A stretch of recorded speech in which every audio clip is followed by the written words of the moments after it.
Good morning students, welcome to trip session classes. चलिए बच्चों, आज की क्लास शुरू करते हैं। डिम्बोत्सर्ग किस हार्मोन के नियंत्रण में होता है? FSH। इसका क्या नाम है? Complete follicle stimulating hormone. ये कब प्रोड्यूस होता है? जब फीमेल में ओवम बनते हैं। और इसी में दूसरा एक और है LH। इसको कहते हैं ल्यूटिनाइजिंग हार्मोन। नेक्स्ट है, एक वर्णांत नारी सामान्य पुरुष से विवाह करती है तो उनके बच्चे होंगे। तो इसका एक सिंपल सा तरीका है बच्चों, जो अगर मेल है वर्णांत तो आपकी जो लड़की पैदा होगी तो वो वर्णांत होगी। बट अगर फीमेल वर्णांत है तो आपका जो लड़का होता है वो वर्णांत होता है। इसलिए वर्णांत तो इसमें पुत्र होगा एवं वह क्या होगी? पुत्री होगी। कहने का ये मतलब है अपोजिट सेक्स में जाता है। ठीक है, अगर मेल में हुआ तो फीमेल में जाएगा और फीमेल में हुआ तो मेल में आएगा। ओके। नेक्स्ट है, कार्पस क्लोसम होता है। ये मस्तिष्क, मनुष्य के मस्तिष्क में होता है, सिर्फ ह्यूमन में। ठीक है, और ये होता क्या है, जो मस्तिष्क के हमारे 2 पार्ट होते हैं उनको जो ज्वाइंट करने वाला जो फाइबर होता है उसको कहते हैं कार्पस क्लोसम। नेक्स्ट, पीयूष ग्रंथि का मूत्र के सांद्रण के लिए जिम्मेदार हार्मोन कौन सा है? वैसोप्रेसिन। इस हार्मोन की कमी से क्या होता है? मूत्र पतला हो जाता है और हमें जल्दी जल्दी टॉयलेट आने लगता है। नेक्स्ट है, मेंढक के भिक्षिशु के कायांतरण का नियंत्रक होता है। भिक्षिकु होता है टेडपोल। ठीक है, और उसमें जो कायांतरण है, शरीर की जो चेंजेस वाली कंडीशन है वो क्या होती है? थायरोक्सिन। और ये कहाँ से होता है प्रोड्यूस? थायराइड ग्लैंड से। ओके। अगर टेडपोल का ये निकाल दिया जाए काट के तो वो टेडपोल का टेडपोल ही रहता है, फिर वो मेंढक नहीं बनता, मीन्स फ्रॉग नहीं बनता। अगर उसमें थायरोक्सिन ग्लैंड निकाल दी जाए काट के, उसके बाद थायराइड ग्लैंड निकाल दे और थायरोक्सिन तो प्रोड्यूस होगा नहीं फिर, और वो फिर क्या रह जाएगा? टेडपोल ही रह जाएगा, मेंढक नहीं बनेगा। नेक्स्ट है, लसिका रुधिर में किस लक्षण में भिन्न है? लसिका में क्या नहीं होता? WBC होता है, लेकिन क्या नहीं होता? एक तो RBC नहीं होता, मीन्स लाल रुद्राणु की अनुपस्थिति होगी, और दूसरा प्लेटलेट भी इसमें नहीं होती। इसमें पाया जाता है लसिका में क्या? वाइट ब्लड सेल पाए जाते हैं, WBCs। ओके। नेक्स्ट है, फेफड़ों से हृदय में रुधिर वाहिनियाँ होती है, पल्मोनरी सिरा, जिसमें शुद्ध ब्लड आता है। ठीक है। नेक्स्ट है, जीवाणु जीनोम को कहते हैं केंद्र का या न्यूक्लियोइड। नेक्स्ट है, कोमा की आकृति वाला जीवाणु कहलाता है। ये कई सारे हैं, मैं सारे बताऊंगी आपको। कोमा जो शेप होती है ये होती है विब्रियो। नेक्स्ट है, रोड शेप वाला जीवाणु कहलाता है बैसिलस, जो कि इस तरह का होता है। नेक्स्ट है, गोलाकार शेप वाला जीवाणु होता है जो किस तरह का होता है? कोकाई। नेक्स्ट है, स्पाइरल शेप्ड वाला जीवाणु होता है, वो इस तरह धागे की तरह का फैला रहता है, बड़ा रहता है, सर्पिलाकार जिसे कहते हैं। नेक्स्ट, जलीय ब्रायोफाइट है रिक्शा ग्लूटेंट। ये क्या होता है? उभयचर होता है और इसमें जाइलम और फ्लोएम नहीं पाया जाता, थैलस के रूप में होता है। नेक्स्ट है, पूर्ण स्तंभ परजीवी है। पूर्ण स्तंभ होता है जो खाली स्टेम पर परजीवी हो, वो क्या है?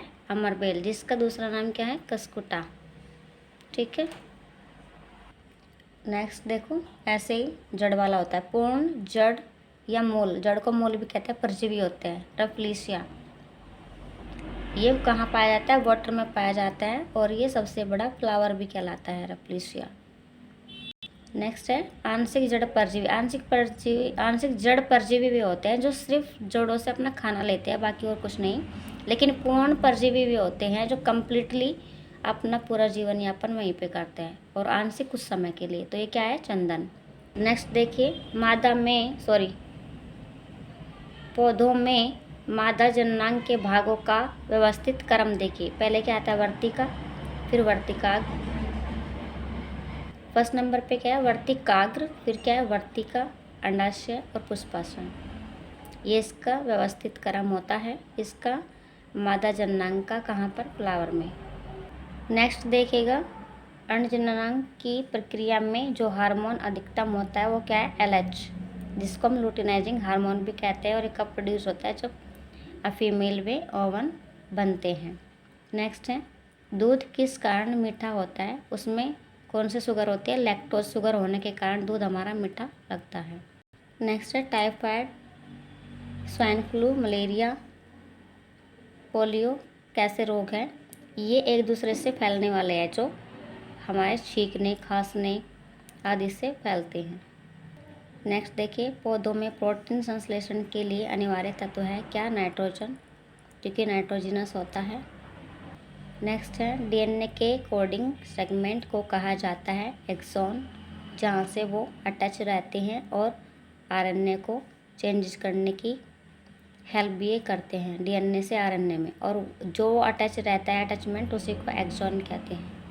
नेक्स्ट है, हिपेरिन का निर्माण होता है कहाँ पे, लीवर में, और ये किस काम आता है हिपेरिन, ये बॉडी के अंदर ब्लड को जमने नहीं देता हिपेरिन, और बनता कहाँ पर है, लीवर में। नेक्स्ट है, HIV मुख्य संक्रमित करता है किसको, हेल्पर T सेल को, जो कि हमारी क्या करती है, रोगों से लड़ने में शक्ति प्रदान करती है हमें। 21वें गुणसूत्र की त्रिसूत्रता होती है, इसमें कौन सा रोग होता है, डाउन सिंड्रोम हो जाता है। थ्रोम्बोप्लास्टिन, नेक्स्ट में थ्रोम्बोप्लास्टिन कहाँ से रक्त स्कंदन के लिए प्राप्त होता है, कहाँ से होता है, प्लेटलेट से। नेक्स्ट देखो, बीमारी फैलाने वाले एजेंट को कहते हैं, पैथोजेंस कहते हैं इनको, सिंपल है क्वेश्चन तो। नेक्स्ट देखो, जीवाणु के द्वारा होने वाले पहले रोग की खोज किसने की थी, रॉबर्ट कोच ने की थी, और जो सबसे पहले किसको खोजा था, एंथ्रेक्स ने, इसको क्या कहते हैं, खुरपक्का या मुखपक्का भी इसको कहते हैं, ठीक है, एंथ्रेक्स से जो होता है रोग। नेक्स्ट है, अमीबा, तारा मछली, पैरामीशियम फिश, जलीय सरीसृप का उत्सर्जित पदार्थ क्या होता है, अमोनिया, जितने भी जलीय जीव होते हैं उनमें सब में उत्सर्जित पदार्थ क्या होता है, अमोनिया होता है। नेक्स्ट देखिए, अत्यधिक व्यायाम के बाद या पश्चात किस पदार्थ के संचय के कारण थकान होती है, लैक्टिक एसिड, ये कैसे होता है, जब हम अत्यधिक व्यायाम करते हैं तो ऑक्सीजन की कमी होती है और वहाँ पे क्या जम जाता है, हमारे जो जोड़ होते हैं बॉडी के अंदर, वहाँ पे लैक्टिक एसिड जमा हो जाता है।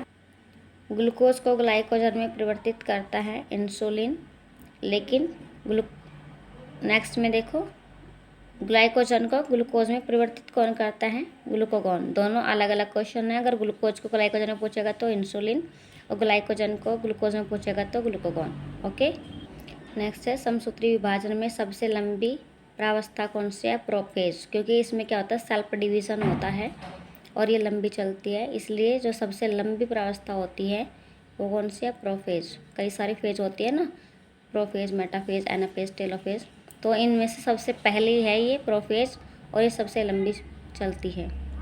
ओके बच्चों, ये आज के क्वेश्चन आपके ख़त्म होते हैं, और ये वे क्वेश्चन हैं जो मोस्टली आपके एग्ज़ामों में पूछे जाते हैं। ओके बच्चों, थैंक यू सो मच। लेकिन आपकी एक बहुत बुरी आदत है कि आप कमेंट में नहीं बताते कि आपको वीडियो कैसी लगी है, कितनी हेल्प इससे आपको मिल रही है। चलिए खैर, छोड़िए इस बात को। Thank you so much.